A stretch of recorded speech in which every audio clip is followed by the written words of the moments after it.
The Climb is a rock climbing game. At first glance, it may seem like the gameplay is pretty simple, and to be honest, it is, but there is a few other systems at play that make each climb that much more intense. A stamina meter is displayed on both of your wrists. If you hold onto a wall with only one hand, it will start to drain that hand's stamina.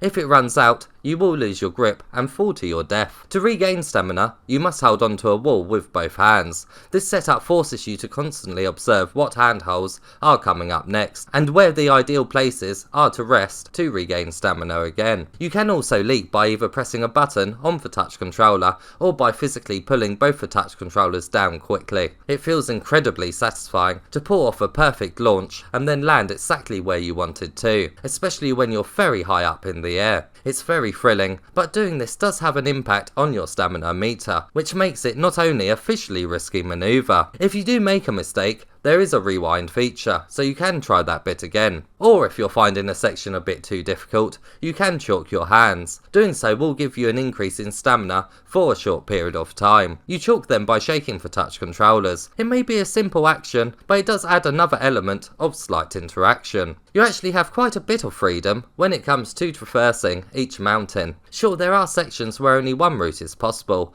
but every so often, two paths can be taken. At times, it can be a bit confusing to know where to go to next, especially when the next handholds are around a corner. To prevent you from getting stuck though, you can press a button that shows you the way to go. When you are faced with a corner, how the camera automatically rotates around it after you have grabbed the hard to reach handhold is very impressive. It's a smooth movement and allows you to keep climbing very quickly. There are sections that slow you down though. Ledges that have debris on must be cleared first before they can be gripped, and poisoned ledges urge you to take a look around for another route. They can break up the brilliant flow of the game, but on the other hand, their inclusion forces you to remember their locations, especially if you're into speedrunning. Countering these downtimes are weak ledges that will crumble away the longer you hold on to them, so you do need to pass by them quickly. Once again, you really do need to take in your surroundings and think about what route you're going to take next. It's actually a very immersive experience, as the wall is right in front of you,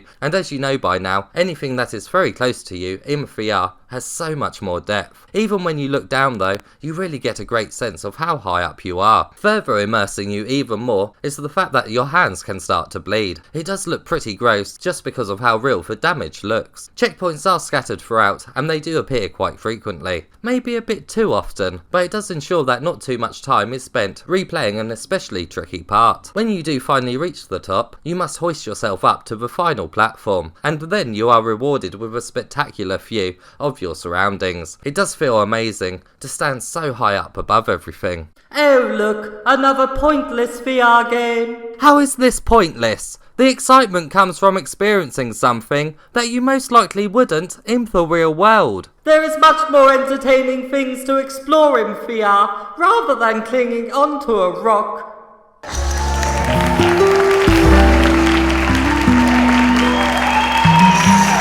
There is 3 main locations in the game, and each comes with an easy, medium and hard stage, which all have a 3-star rating system attached. The more stars you get, the more stages you unlock. It's not too hard to get all 3 stars though. Even on my first playthrough, I got a 3-star rating on one of my first attempts on a hard stage. This is both a good and bad thing. On the plus side, I was always able to play a new stage due to them constantly unlocking, but it does remove that extra incentive to keep doing better. Each of the 3 locations does come with a couple of bonus stages though, which really will test your skills considering there are no checkpoints and you can't chalk your hands for a stamina boost. Although unlocking each stage isn't too difficult, completing every single challenge that are tied to achievements will take some doing. There is over 100 to complete, and you are rewarded for doing so thanks to new gear being unlocked. Gloves, wristbands and watches can all be equipped, and you can even change your sex and skin tone. Customization isn't really needed in a game like this, but it is very welcomed,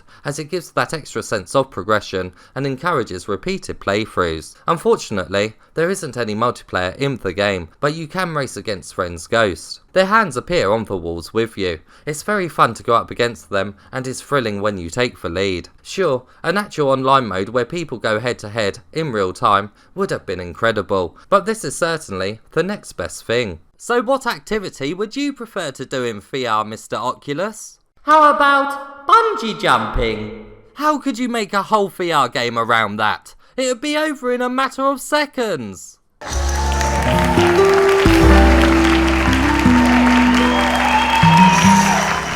For a game that is simply about climbing walls, I was actually surprised by how entertaining it is. Quickly navigating for walls along with making daring jumps is very thrilling, and every so often some scenic event will take place, such as a helicopter passing you by. Going in, I was a little worried about the game's replayability, but each of the main stages has a hidden camera for you to find along with other collectibles, and the 100+ achievements will take a very long time to complete. You really are going to have to master the climbing mechanics to unlock them all. There is also a practice wall, which is basically an endless mode. How new wall pieces zoom towards you and slot in is visually very cool, and this mode could certainly be used as a daily workout routine. Overall, speedrunners and completionists will get the most out of this game, but it is still one of them games that is amazing to show VR off to family and friends, and the inclusion of the online ghost mode will very likely keep friends competing for a long time after. It may only be about climbing,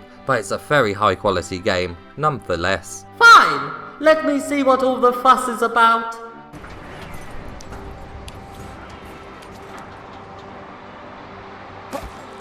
Actually, this isn't too bad for a hanging simulator.